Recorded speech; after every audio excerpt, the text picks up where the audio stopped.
He Can Who Thinks He Can, by Orison Swett Marden. Chapter 1. He Can Who Thinks He Can.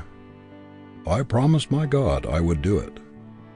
In September 1862, when Lincoln issued his preliminary Emancipation Proclamation, the sublimest act of the 19th century, he made this entry in his diary: I promised my God I would do it. Does anyone doubt that such a mighty resolution added power to this marvelous man, or that it nerved him to accomplish what he had undertaken? Neither ridicule nor caricature, neither dread of enemies nor desertion of friends, could shake his indomitable faith in his ability to lead the nation through the greatest struggle in its history. Napoleon, Bismarck, and all other great achievers had colossal faith in themselves. It doubled, trebled, even quadrupled the ordinary power of these men. In no other way can we account for the achievements of Luther, Wesley, or Savonarola. Without this sublime faith, this confidence in her mission, how could the simple country maiden, Jeanne d'Arc, have led and controlled the French army? This divine self-confidence multiplied her power 1,000-fold, until even the king obeyed her, and she led his stalwart troops as if they were children. After William Pitt was dismissed from office, he said to the Duke of Devonshire, I'm sure I can save this country, and that nobody else can. For 11 weeks, says Bancroft, England was without a minister. At length the king and aristocracy recognized Pitt's ascendancy and yielded to him the reins. It was his unbounded confidence in his ability that compelled the recognition and led to the supremacy in England of Benjamin Disraeli, the once despised Jew. He did not quail or lose heart when the hisses and jeers of the British Parliament rang in his ears. He sat down amid the jeering members, saying, You will yet hear me.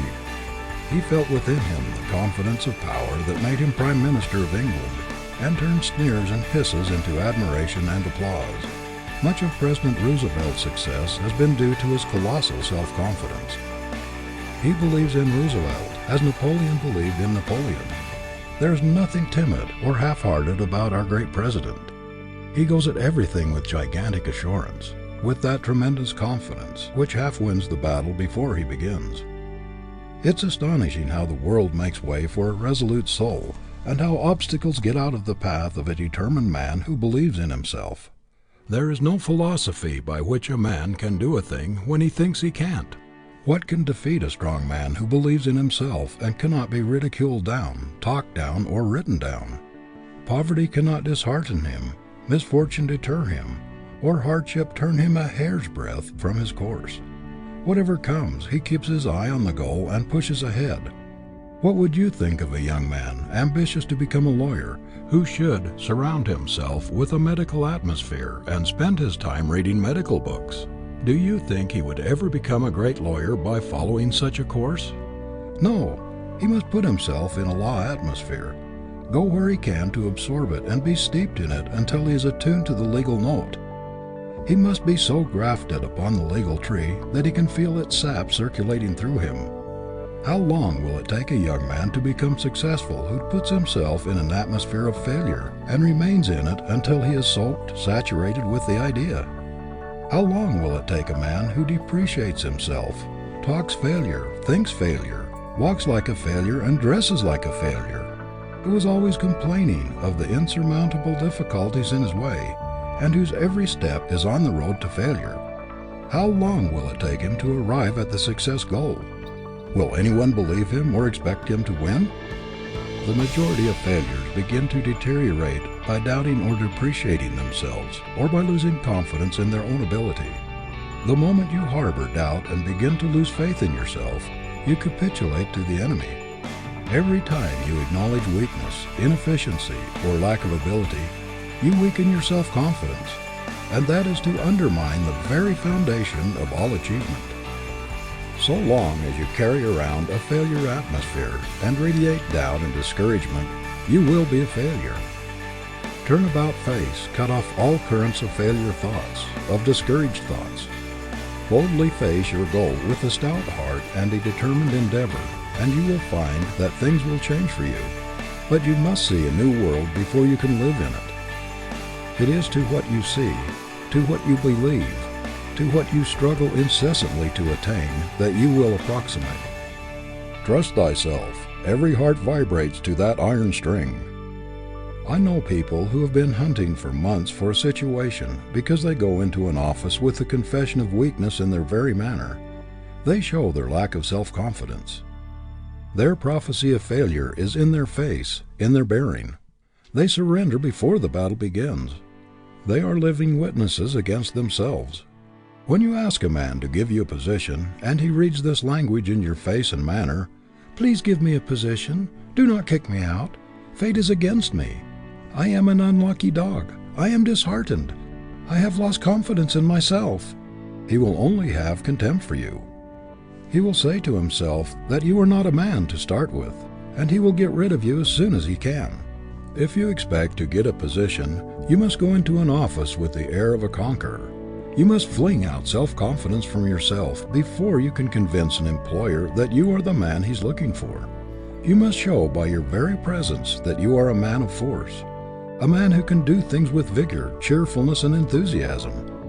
Self-reliance, which carries great, vigorous self-faith, has ever been the best substitute for friends, pedigree, influence, and money. It is the best capital in the world. It has mastered more obstacles, overcome more difficulties, and carried through more enterprises than any other human quality.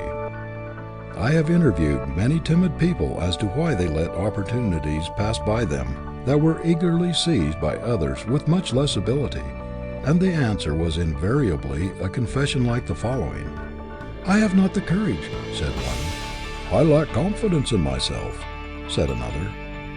"I shrink from trying for fear I shall make a mistake and I shall have the mortification of being turned down," said a third.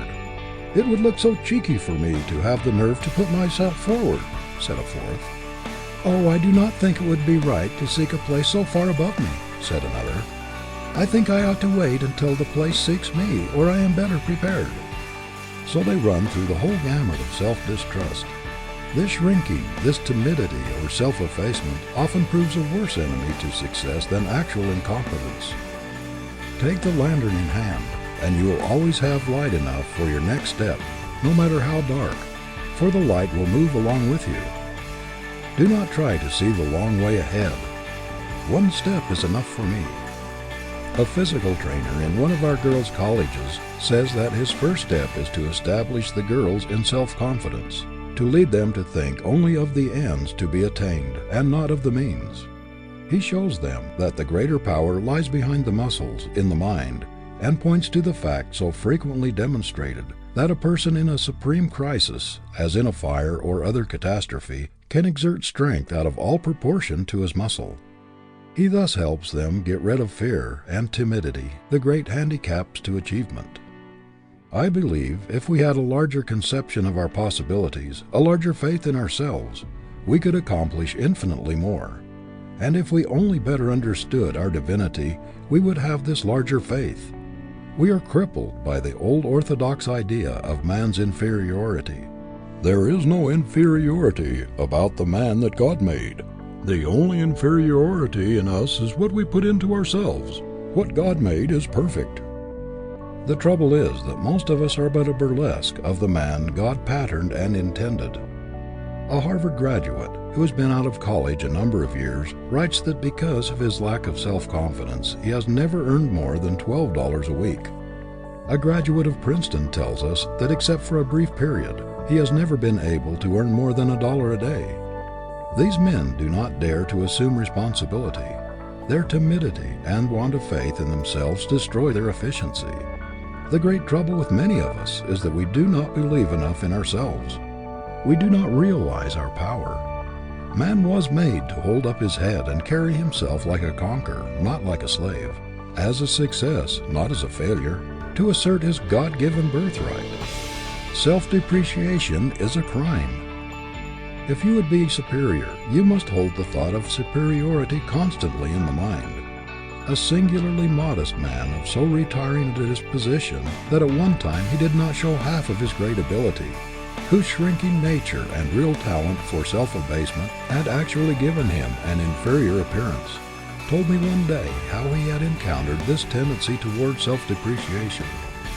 Among other things, he said, he had derived a great benefit from the practice he had formed of going about the streets, especially where he was not known, with an air of great importance, as though imagining himself the mayor of the city, the governor of the state, or even president of the United States.